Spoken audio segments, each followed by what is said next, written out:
You are listening to HOA Debrief.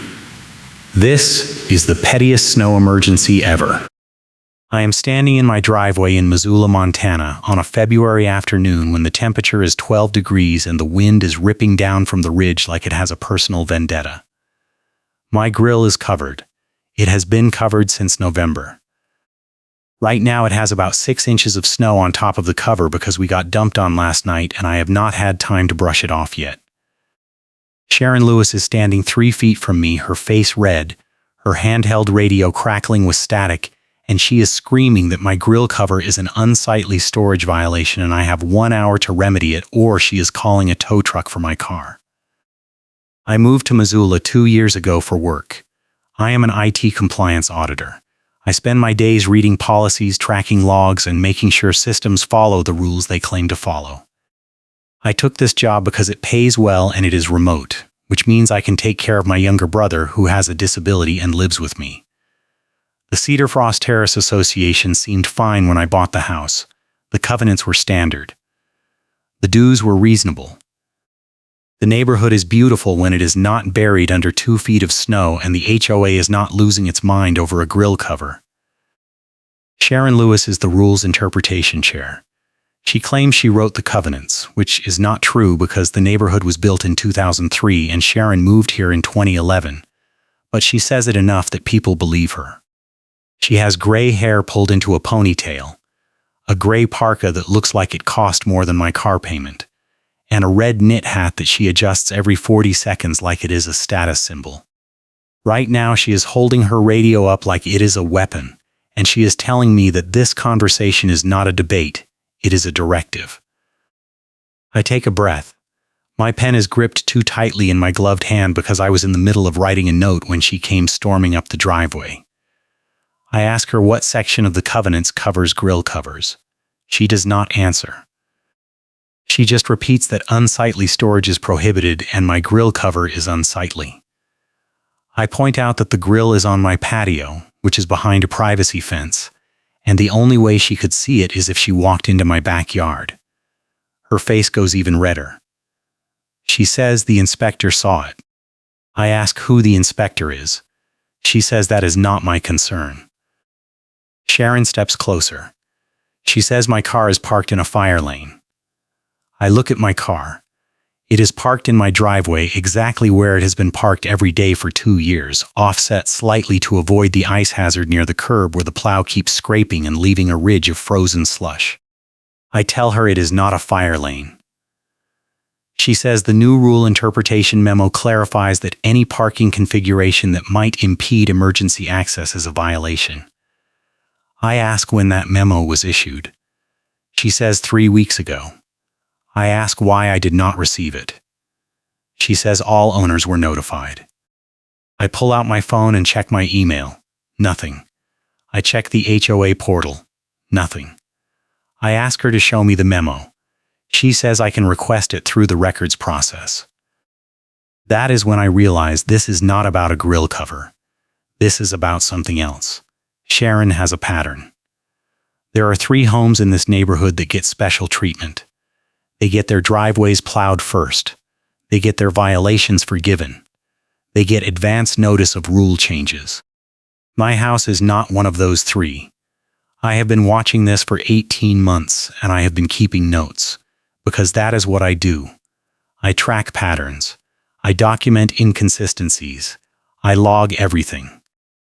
Sharon says I have 1 hour to move my car and remove the grill cover, or she is issuing a violation notice with a $200 fine and calling the tow company. I ask her which tow company. She smiles. She says she has the contract vendor on speed dial and they will be here in 30 minutes if I do not comply. I glance at my watch. It is 3:15. My brother has a medical appointment at 4:30 and I am his ride. If my car gets towed, we miss the appointment, and that appointment took 6 weeks to schedule. I feel my chest tighten. I tell Sharon I will move my car, but I am not removing the grill cover because it is not a violation. She narrows her eyes. She says your camera does not matter, my minutes are the truth. I pause. I do not have a camera pointed at the grill. I have not mentioned a camera. But Sharon just told me she thinks I do, which means she is worried about documentation. That is useful information. Sharon turns and walks away, radio crackling. She stops at the end of the driveway and makes a call. I hear her say my address and the words immediate tow authorized. I move my car into the street, angled to avoid the ice ridge. I take a photo of the position. I take a photo of the grill with the timestamp. I take a photo of Sharon walking away. Then I go inside, help my brother into his coat, and drive him to his appointment. The whole way there I am thinking about that records process Sharon mentioned. When I get home that evening, there is a violation notice taped to my door. It is printed on Cedar Frost Terrace Association letterhead. It lists 2 violations. 1. Unsightly storage, grill cover visible from common area. 2. Unauthorized parking configuration. Fine, $200 per violation, total $400, due in 14 days. It says further violations may result in a lien. At the bottom it says enforcement actions are at the sole discretion of the Rules Interpretation Chair and are not subject to appeal. I sit down at my kitchen table and I pull up the covenants. I have read them before, but now I read them again with a pen in my hand and a notebook open. The covenant section on storage says no storage shall be visible from the street or common areas. My grill is behind a privacy fence. It is not visible from the street. The only way to see it is to enter my backyard, which is not a common area. The covenant section on parking says no vehicle shall be parked in a manner that obstructs emergency access or violates local fire code. My car is in my driveway. I pull up the Missoula Fire Code. There is no provision that applies to my driveway configuration. I draft an email to the HOA board. I explain that the grill is not visible from common areas and my car is parked legally. I attach photos. I request that the violations be withdrawn. I send it at 9:30 that night. By 10 the next morning I have a response. It is from Sharon. It says violation notices issued by the Rules Interpretation Chair are final and binding. It says if I wish to dispute the decision, I must submit a formal written appeal with a $100 filing fee within 7 days. It says the appeal will be reviewed at the next board meeting, which is in 45 days. It says the fine is still due in 14 days regardless of appeal status. I read that email 3 times. Then I look up Montana HOA law. Montana has a statute that requires HOAs to provide access to records within 10 business days of a written request. The statute does not allow HOAs to charge unreasonable fees. I draft a records request. I ask for all violation notices issued in the past 12 months, all board meeting minutes, all rule interpretation memos, and all contracts with vendors including tow companies. I send it to the HOA management company and I CC Sharon. 2 days later, I get a response from the management company. It says they will provide the records I requested for a fee of $300 to cover copying and administrative costs. It says payment is due before any records are released. It says processing will take 30 business days after payment is received. I forward that email to a real estate agent I know named Eric. Eric sold me my house, and he warned me at closing that Cedar Frost Terrace had a reputation for selective enforcement. He told me to keep records and never assume the board was acting in good faith. I ask Eric if a $300 fee and a 30-day wait are reasonable. He calls me that afternoon. He says they are not. He says the statute allows reasonable copying fees, usually 10 to 25 cents per page, and requires production within 10 business days unless there is a legitimate reason for delay. He says the management company is stalling because they do not want me to see the records. That same afternoon, Sharon shows up at my door again. She has her handheld radio and a clipboard. She says the HOA has received a complaint that my snow removal is inadequate. I look past her at my driveway and sidewalk. Both are clear. I shoveled them this morning. I ask who complained. She says that is confidential. I ask her to show me the inadequate snow removal. She points at a small patch of ice near the curb where the plow keeps scraping. She pulls out a handheld infrared thermometer and points it at the ice. She says the surface temperature indicates a slip hazard. She says I am required to salt and sand the area immediately. I tell her the plow created that ice ridge and it is in the street, not on my property. Sharon says the HOA covenants require homeowners to maintain safe conditions on adjacent public ways. I ask her to show me that section. She does not. She just writes something on her clipboard and says I will receive a notice. Then she walks across the street to one of the 3 special treatment houses. That driveway has the same ice ridge problem. Sharon does not pull out her thermometer. She does not write anything on her clipboard. She just waves at the owner and keeps walking. I go back inside and I call Eric again. I tell him what just happened. He says Sharon is retaliating because I filed a records request. He says I need to document everything and consider filing a complaint with the county. He also says I should show up at the next board meeting and make my case in person. The next board meeting is in 6 days. That night I get a call from my plow service. The owner, a guy named Miguel who has been clearing my driveway since I moved in, sounds nervous. He says he got a call from Cedar Frost Terrace Association threatening to blacklist him from all properties in the neighborhood unless he stops providing service to me. I feel my jaw clench. I ask him what he said. He says he told them he has a contract with me and he is going to honor it, but he wanted to give me a heads up that they are trying to intimidate him. I thank him. I tell him I will handle it. Then I add Miguel's name to my notes under vendor intimidation. The next morning I get another violation notice. This one is for failure to maintain adjacent public ways.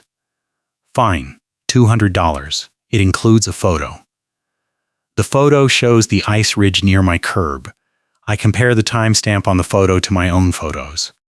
Sharon took her photo at 4:10 in the afternoon, 20 minutes after she left my house. I took mine at 8:30 that morning showing the same ice ridge. I forward both photos to Eric. He replies within an hour. He says the HOA is selectively enforcing, and the photo proves it, because the ice ridge is a plow issue that affects every house on the street. But I am the only one being cited. I spend the next 2 days gathering evidence. I walk the neighborhood with my phone and I take photos of every driveway. 12 driveways have the same ice ridge problem. None of them have violation notices taped to their doors. I document the 3 special treatment houses.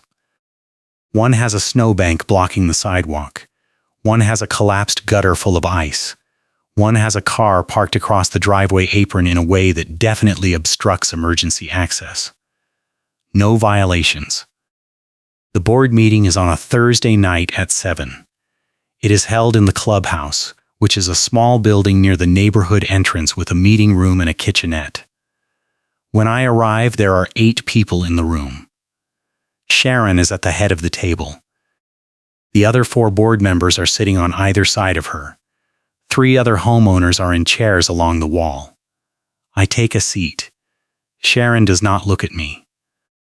The meeting starts with budget updates and landscaping contract renewals.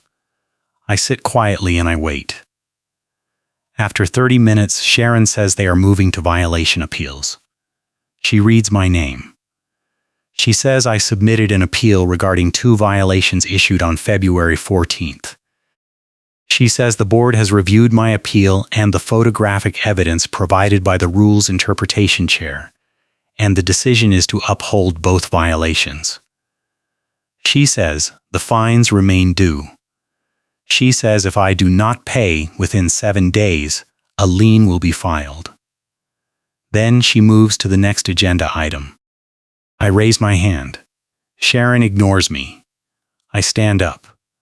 I say I would like to respond. Sharon says the appeal process does not include oral argument. I say the covenants do not specify that. Sharon says this conversation is not a debate, it is a directive. One of the other board members, an older man named Carl, shifts in his seat. He looks uncomfortable. He says maybe we should let him speak. Sharon glares at him. She says fine, 2 minutes. I pull out my folder. I explain that the grill is behind a privacy fence and not visible from common areas. I show photos. I explain that my car is parked legally in my driveway and the fire code does not apply. I show the code section. I explain that the ice ridge is caused by the plow, and 12 other driveways have the same issue, but only I have been cited. I show photos of all 12 driveways. I explain that I requested records to verify consistent enforcement, and the management company is charging $300 and imposing a 30-day delay, which violates Montana statute. I read the statute citation into the record. Then I sit down. The room is silent. Carl looks at Sharon. Sharon looks at her clipboard. One of the other board members, a woman named Diane, says she was not aware of the records request fee. She asks Sharon if that is standard. Sharon says the management company sets the fees. Diane asks if $300 is reasonable. Sharon does not answer. Carl says he thinks we should table this until we review the records request policy. Sharon says the violations are unrelated to the records request. Carl says they seem pretty related to him. If you are finding this as absurd as I did, smash that like button and subscribe, because this is just the beginning. Sharon stands up. She says the board has made its decision and the meeting is moving on. Carl says he did not vote. Diane says she did not vote either. Sharon says the rules interpretation chair has final authority on enforcement actions per the bylaws. Carl says he wants to see that in writing. Sharon says she will provide it at the next meeting. Then she adjourns and walks out. I stay in my seat. Carl comes over. He says he has been on the board for 3 years and he has never seen Sharon this aggressive. He says she has been issuing more and more violations over the past 6 months, and the board has been rubber stamping them without discussion. He says he is going to start asking questions.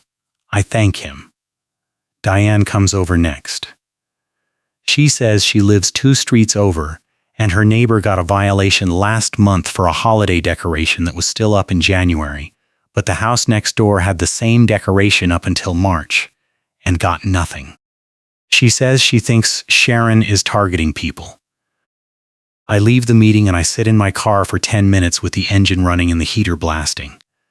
I am angry, but I am also calculating. Sharon made a mistake tonight. She refused to let the board vote. She claimed final authority without showing the bylaw. She dismissed the records request issue in front of witnesses. Carl and Diane are now paying attention. That changes the dynamic. The next morning I get a call from the management company. The woman on the phone says they have reconsidered the records request fee. She says they can provide the records for $50 and a 10-day processing time. I ask why the change. She does not answer. I say I will pay $50, but I expect the records in 10 business days as required by statute. She agrees. I pay online. I save the receipt. That afternoon, Miguel calls me again. He says Sharon called him back and threatened to report him to the city for unlicensed operation unless he stops plowing for me. Miguel says he is fully licensed and bonded, and he told Sharon that, but she said she would make his life difficult. He sounds stressed. I tell him to document every call and every threat. I tell him I am building a case and his testimony might be needed.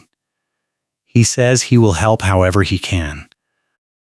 3 days later, I get a packet in the mail from the management company. It is 72 pages. It includes 12 months of board meeting minutes, 6 rule interpretation memos, and a vendor contract list. I spread the pages on my kitchen table and I start reading. Within an hour, I find it. The rule interpretation memo Sharon referenced about fire lane parking was never approved by the board. It was issued solely by Sharon and it was never sent to homeowners. The minutes confirm that the board did not vote on it. The minutes also show that Sharon issued 14 violations in the past 6 months. 13 of those violations were against homeowners who are not part of the special treatment group. 1 violation was against a special treatment house, and that violation was rescinded 3 days later with no fine. The vendor contract list includes the tow company. The The contract says the HOA will pay the tow company a monthly retainer of $500 plus per incident fees. The contract was signed by Sharon, not by the board president. That is a problem because the bylaws require board approval for contracts over $250. I keep reading. The minutes from 4 months ago include a discussion about covenant enforcement. Carl asked Sharon if she was applying the rules consistently. Sharon said yes.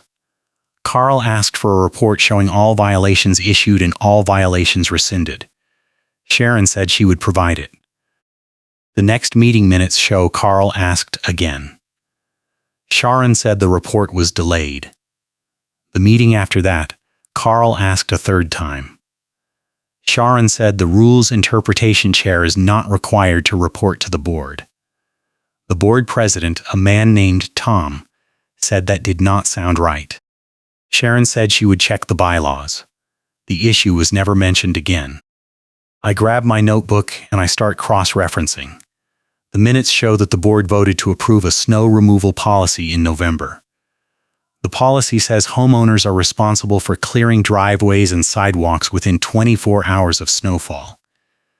It does not mention adjacent public ways. It does not mention infrared thermometers. It does not mention slip hazard enforcement. Sharon added all of that on her own. Then I find the smoking gun. The minutes from 2 months ago include a note that Sharon submitted an invoice for consulting fees related to covenant interpretation. The amount was $800. Tom questioned it. Sharon said she had been working extra hours on enforcement and the bylaws allow board members to be compensated for additional duties. Tom said he wanted to see the bylaw. Sharon said she would provide it. The motion to pay the invoice failed because only Sharon voted yes. The next month's minutes show Sharon submitted the same invoice again. This time it passed 3-2 with Diane and Carl voting no. I sit back. Sharon has been paying herself to issue violations. That is a conflict of interest. I check the bylaws. There is no provision allowing board members to be compensated for enforcement duties. Sharon made it up. I call Eric. I tell him what I found. He lets out a low whistle.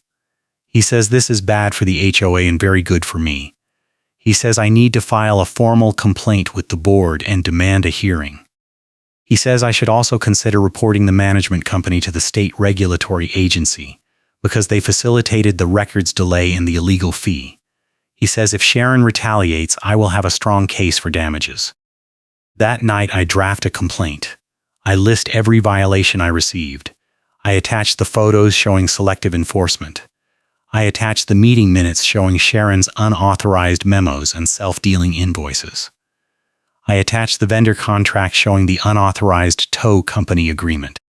I attach Miguel's written statement about the intimidation calls. I attach the statute citation about records access, and I note that the management company initially demanded an illegal fee. I demand that all violations be rescinded, all fines be refunded, and Sharon be removed from the rules interpretation chair position. I send it to the entire board, and I CC the management company. The response comes fast. Within 2 hours, Sharon emails me directly. She says my complaint is frivolous and defamatory. She says I am harassing the board. She says if I continue, she will pursue legal action. I do not reply. I forward her email to Eric. He says that is a threat and it strengthens my case. The next morning, I check the HOA portal. There is a new entry in the violation log. It says my complaint has been received and is under review. It says the review process will take 30 days. It says during the review period, all fines remain due and enforceable. Then I notice something. The entry timestamp says it was created yesterday at 4:30 in the afternoon. But when I check the page source code using my browser tools, I see an edit history. The entry was originally created 2 weeks ago and it said status closed, fines upheld. It was edited yesterday to say under review. I take a screenshot of the page source. I take a screenshot of the visible entry. I save both. Then I check the edit logs for other violations in the system. 3 of them have been edited after the fact. 1 was changed from rescinded to upheld. 1 was changed to add a late fee. 1 was changed to increase the fine amount. All 3 edits were made by the same user account which belongs to Sharon. I email the board again. I attach the screenshots. I explain that the HOA portal shows Sharon has been altering violation records after they were issued. I point out that this is fraud. I CC the management company and I add a line asking if they are aware that their system is being used to falsify records. I send it at 9 in the morning. By noon, Tom calls me. He sounds rattled. He says the board is holding an emergency meeting tonight and they want me to attend. He says they are taking my complaint seriously. He says Sharon has been placed on administrative leave pending an investigation. I ask who is conducting the investigation. He says the board hired an attorney. I ask if the attorney is independent or if the HOA has used them before. He pauses. He says they have used this attorney for general matters, but the attorney has agreed to review the situation impartially. I thank him and I say I will be there. The meeting is tense. Sharon is not there. Tom sits at the head of the table. Carl and Diane are on one side. The other 2 board members, a man named Steve and a woman named Linda, are on the other side. The attorney is on a speakerphone. Tom asks me to summarize my complaint. I walk through it point by point. I show the photos. I show the minutes. I show the vendor contract. I show the edit logs. I explain that Sharon has been selectively enforcing rules, issuing unauthorized memos, paying herself without board approval, intimidating vendors and altering records. The attorney asks if I have additional evidence. I say yes. I pull out a printed copy of a city ordinance. I explain that Sharon claimed in a violation notice that I was violating a local snow removal ordinance. I contacted the city and they confirmed in writing that no such ordinance exists. I show the letter. The attorney asks if Sharon cited the ordinance by number. I say no, she just referenced it. The attorney asks if I can prove Sharon knew the ordinance did not exist. I say yes. I pull out another document. It is an email from Sharon to the management company from 3 months ago. In the email, Sharon asks the management company to draft a memo referencing local snow ordinances to strengthen enforcement. The management company replies that they cannot find any applicable ordinances and they recommend against referencing non-existent laws. Sharon replies that she will handle it. 2 weeks later, she issues the memo anyway. The room goes quiet. Carl leans back in his chair. He says this is worse than he thought. Diane says she had no idea Sharon was doing any of this. Steve says he wants Sharon off the board entirely. Linda says they need to consult with the attorney before making any decisions. The attorney says the board needs to rescind all violations issued by Sharon without board approval, refund all fines, and terminate her from the rules interpretation chair position immediately. The attorney also says the board should consider whether Sharon's actions warrant removal from the board entirely, but that will require a homeowner vote per the bylaws. Tom asks me what I want. I say I want all my violations rescinded and my fines refunded. I want the records request policy revised to comply with state law. I want the vendor intimidation to stop. I want the board to adopt a policy requiring all rule interpretations to be approved by a board vote and distributed to homeowners before enforcement begins. And I want the HOA to send a written apology to Miguel and confirm that he will not be blacklisted. Tom looks at the other board members. Carl nods. Diane nods. Steve nods. Linda hesitates, then nods. Tom says they will vote on it tonight. The attorney says they should also vote to hire a forensic accountant to review Sharon's invoices and any other financial irregularities. Tom agrees. The votes happen fast. All violations rescinded, unanimous. All fines refunded, unanimous. Sharon removed as rules interpretation chair, unanimous. New records request policy, unanimous. Written apology to Miguel, unanimous. Forensic accountant, 4 yes, 1 abstention from Linda. The attorney says they will send me a written confirmation within 48 hours. 2 days later, I get an email from the management company. It includes a formal rescission letter, a refund check for $600, and a revised records request policy. The letter is signed by Tom. It says the board has determined that the violations were issued in error and without proper authorization. It apologizes for any inconvenience. The check clears 3 days later. Miguel gets his letter the same day. He calls me and he sounds happy. He says the letter confirms that Cedar Frost Terrace has no issue with his services and he is welcome to work in the neighborhood. He thanks me for standing up to Sharon. I tell him he helped me by refusing to be intimidated. A week later, Eric calls. He says Sharon has resigned from the board.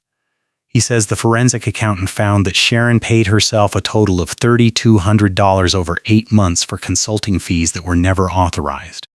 He says the board is demanding repayment and they are considering legal action. He also says the management company is under investigation by the state because another homeowner filed a complaint about records fees after seeing my case. The next board meeting is open to all homeowners. 40 people show up. Tom announces Sharon's resignation. He announces the forensic audit findings. He announces that the board is implementing new policies to prevent selective enforcement. He reads a statute citation into the minutes that clarifies homeowner rights and limits the board's enforcement discretion. Carl seconds the motion. It passes unanimously. The meeting minutes will document Sharon's selective enforcement and the resulting policy changes. 3 weeks later, I am standing in my driveway shoveling snow when a mail carrier walks past. She is struggling through the snowbank near the curb. She stops and she says she heard about what happened with the HOA. She says she has been delivering mail in Cedar Frost Terrace for 6 years and she has watched Sharon target people who did not kiss her ring. She says she is glad someone finally stood up to her. I thank her. She says the neighborhood feels different now, like people are not afraid to push back anymore. That afternoon, I get a call from Diane. She says the board voted to hold a special election to fill Sharon's seat. She asks if I am interested in running. I say no, but I appreciate the offer. She says the board is also reviewing the vendor contracts and they found that the tow company contract was never competitively bid. She says they are terminating it and going out for new bids. She says Carl is drafting a new enforcement policy that requires photo evidence, written justification, and board approval before any fine is issued.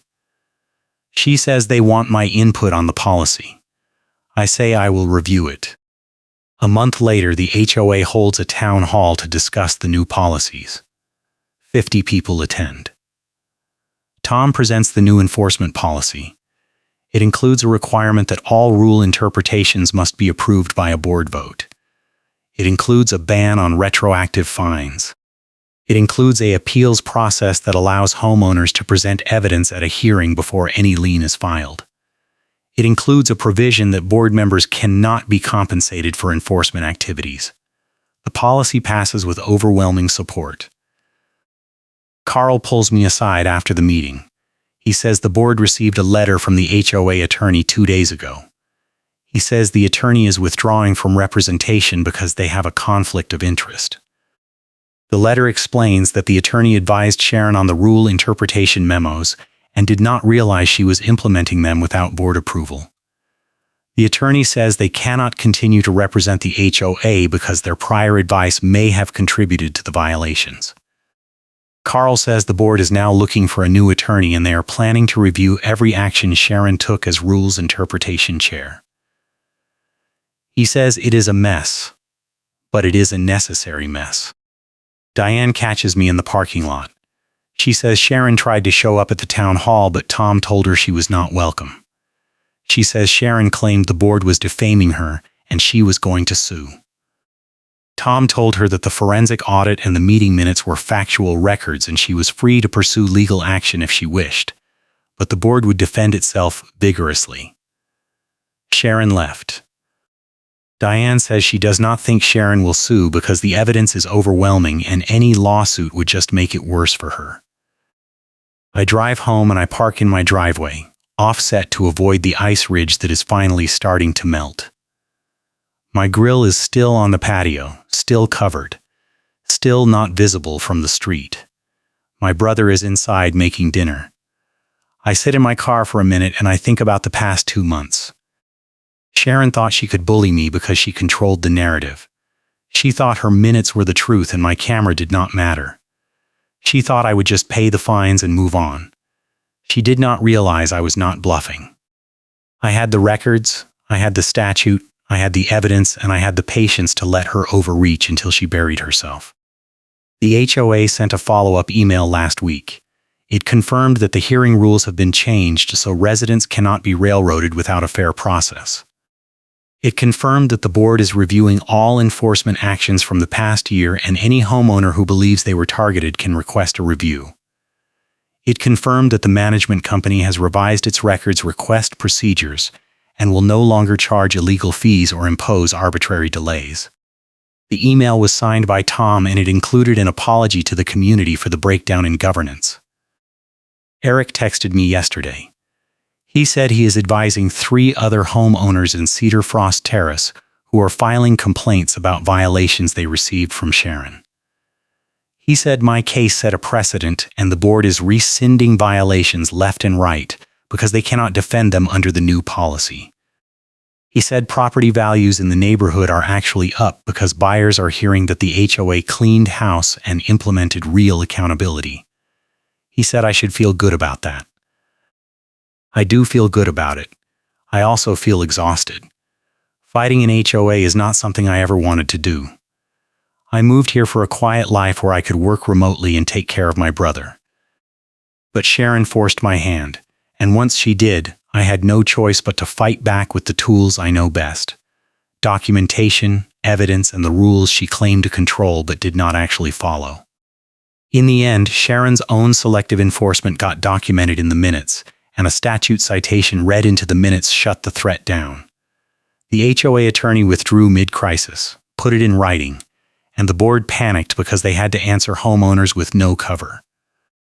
The hearing rules were changed so no one else can be railroaded the way I almost was.